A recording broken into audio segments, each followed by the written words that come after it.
M seal, যা দিয়ে pipe মেরামত, ফাটল লিকেজ করা হয়, এখন তাই হয়ে উঠেছে দুস্থ মহিলাদের স্বনির্ভরতার হাতিয়ার।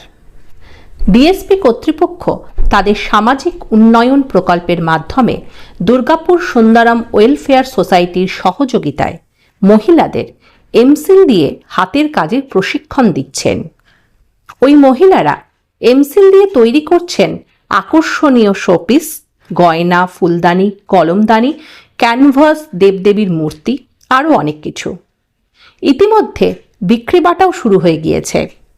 পারুলিয়া, আরতি, আমরাই প্রভৃতি জায়গা থেকে মহিলারা আসছেন প্রশিক্ষণ নিতে। একসময় যাদের হাতে ছিল শুধুই সংসারের দায়, আজ তাদের হাতেই গড়ে উঠছে শিল্প। এমসিলের শক্ত বাঁধনের মতোই পোক্ত হচ্ছে তাদের আত্মবিশ্বাস। পার্বতী রুইদাস, পারুলিয়া রুইদাসপাড়া থেকে এসেছি। দুর্গাপুর সুন্দরম থেকে আমাদেরকে ট্রেনিং দিয়েছে।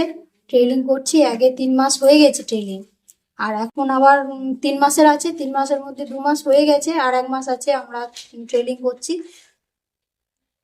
গণেশ, সরস্বতী, তারপরে কৃষ্ণা, পাইপের মধ্যে কাজ হয়েছে, ফুলদানি, পেনদানি, তারপর দেখলাম কিছু বোতলও আছে। হ্যাঁ, বোতলের মধ্যেও কাজ হয়েছে। এগুলো বানাতে কিরকম সময় লাগে এবং কতটা খরচা হয়? একদিনেই বানানো হয়ে যাবে, 1 ঘন্টার মতো লাগবে। শুকাতে, জিনিসটাও বানিয়ে শুকাতে হবে, তারপরে ওটাকে বসাতে হবে আঠার মধ্যে। আর খরচা বলতে 150 টাকার মধ্যে হয়ে যাবে কৃষ্ণাগুলো। রং কি আপনারাই করেন? হ্যাঁ, আমরাই করি। প্রশিক্ষণ কারা দিচ্ছেন? স্যার। স্যার আসেন। কতক্ষণের প্রশিক্ষণ হয়? 2 ঘন্টা। আপনারা এই প্রশিক্ষণ নিতে কিভাবে আসেন? আমরা টোটো করে আসি, নিজেদের খরচা দিয়ে। কোথা থেকে আসেন? পারুলিয়া থেকে। কতটা ভালো লাগছে এখানে এসে? ভালো লাগছে। কি মনে হচ্ছে, কি বলবেন? আমাদের তো খুবই ভালো লাগছে, বা ভবিষ্যতে এখানে ট্রেনিং করে নিজেরা ইনকাম করতে পারবো সেই চেষ্টা করে দিয়েছে ডিএসপি স্যার ম্যামরা। 4000 পিসের অর্ডার পেয়েছিলাম। আমরা 4000 পিসের অর্ডার পেয়েছিলাম, অর্ডারের কাজ করেছি। সরস্বতী, গণেশের অর্ডারে কাজ করেছি। এই সমস্ত মূর্তি বানিয়ে কতটা ভালো লাগছে? খুব ভালো লাগছে। ডিসপ্লেতে আমাদের ট্রেনিংয়ের যে কাজগুলো, হাতের কাজগুলো দিয়েছি, আমরা শিখছি বা ট্রেনিং হিসেবে আমরা শিখছি। আমাদের খুবই ভালো লাগছে। এই গণেশগুলো আমরা বানিয়েছি। এই কৃষ্ণ বানাচ্ছি। এগুলো বানাতে কত সময় লাগছে? সময় লাগছে 20 মিনিট 20 মিনিট। মানে সঙ্গে সঙ্গে বানানো মানে খুবই কষ্ট।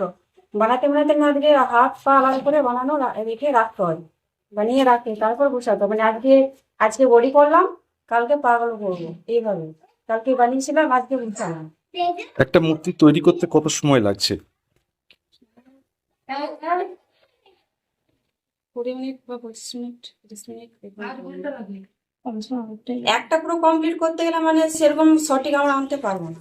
মানে একভাবে যদি বডিটা পুরো কমপ্লিট করি তাহলে মানে বেঁকে যাবে বা নয়, টেরা হয়ে শুকিয়ে যাবে। শুকিয়ে করতে হয়। শুকিয়ে করতে হবে আমাদের। সেটাই করতে কতদিন সময় লাগে?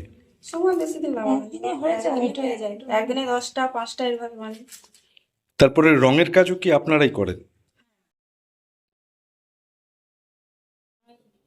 প্লাই এগুলো করেছি, তারপর পাইপের মধ্যে করেছি, সবই করেছি। আপনার বাড়ি কোথায়? পারুলিয়া নাগরিকপাড়া। কতটা ভালো লাগছে এইসব কাজের সঙ্গে যুক্ত হয়ে? চেষ্টা আছে যে আমাদের শেখার মানে আরো আগ্রহ আছে যে আমরা শিখবো, 2 পয়সা ইনকাম করতে পারবো। ডিএসপি তো আমাদের অনেকই মানে সুযোগ করেছে, আমাদেরকে খুবই ভালো লাগছে। ডিএসপি আমাদেরকে সুযোগ দিয়েছে যে আমরা 2 পয়সা ইনকাম করতে পারি। এখানে কারা শিক্ষা দেন? স্যার আছে, স্যার আমাদের শিখিয়ে দেয়, বলে দেয় এইভাবে করতে হয়। কিভাবে শেখানো হয়, কখন শেখানো হয়? সেখানে আমাদের টাইম দিয়েছি দুটো সময় আসি, আমাদেরকে ক্লাস নেই স্যার। কতক্ষণের ক্লাস হয়? থেকে 4:30 অবধি। আপনার নাম? কবিতা রুইদাস। আমি Manas Sarkhel, Durgapur Sundaram creative welfare society থেকে বলছি। আমাদের এই যে ট্রেনিং দেখছেন, এটা হচ্ছে ডিএসপি সিএসআর থেকে হচ্ছে। ডিএসপি সিএসআর এর মাধ্যম দিয়ে আমরা নবরুইদাসপাড়া পারুলিয়াতে 3 মাসে ট্রেনিং করেছিলাম। এই ট্রেনিং যখন প্রথমে শুরু করি তখন কিন্তু মেয়েদের এতটা ইচ্ছা ছিল না, মানে ওরা ভয় পাচ্ছিল যে কি করে করব আমরা। কিন্তু আস্তে আস্তে পরিতোষদার মাধ্যম দিয়ে ওরা আস্তে আস্তে শিখে এটা মানে সরল হয়ে যাওয়াতে ওরা যখন ডিএসপি সিএসআর এর মাধ্যমে বেশ কিছু অর্ডার, মানে 4000-এর মতন গণেশ এবং সরস্বতী এটা অর্ডার পেয়েছিল, তো সেইগুলো ওরা যখন নিজেরা বানিয়ে রোজগার করলো তখন থেকে ওদের ইচ্ছাটা আরো বেড়ে গেল যে স্যার আমরা আবার কবে যাব, আবার কবে কি করব। তো কিছু জিনিস ওদের মানে শেখা কমতি ছিল, যেটা আমরা সিএসআর এর সুস্মিতা ম্যাডামকে বলেছিলাম।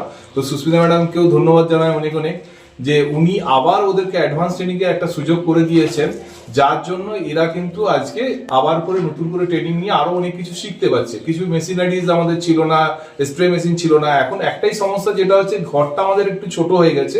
যদি ঘরটা একটু বড় হতো তাহলে দেখছেন তো আমরা একটা রুমের মধ্যে আমরা করছি, এটা যদি আরো 2-3টে রুম আমরা পেতাম তাহলে কি রং করার জায়গাটা, মানে এখন যদি আমরা রং করতে যাই তাহলে জায়গা নেই।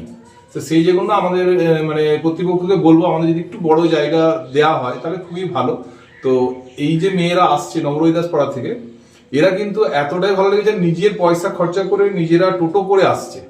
আর এদেরকে দেখে দেখে আবার আরতি গ্রাম, আমরা এই গ্রামে কিছু মেয়ে খবর পেয়েছে, তারাও আসছে, যেহেতু উপার্জনের একটা পথ ওরা দেখতে পাচ্ছে। তো এই জন্য আমরা ডিএসপি কর্তৃপক্ষকে এবং সিএসআর ডিপার্টমেন্টকে ধন্যবাদ জানাই। এরকম ধরনের ট্রেনিং যাতে ওনারা আগামী দিনে আমাদেরকে আরো দেন, যাতে আমরা শুধুমাত্র নবরোহিদাস পাড়া নয়, আমরা আরো অন্যান্য যেসব মেয়েরা পিছিয়ে আছে তাদেরকে মানে রোজগারের পথ এবং দিশা দেখাতে পারি।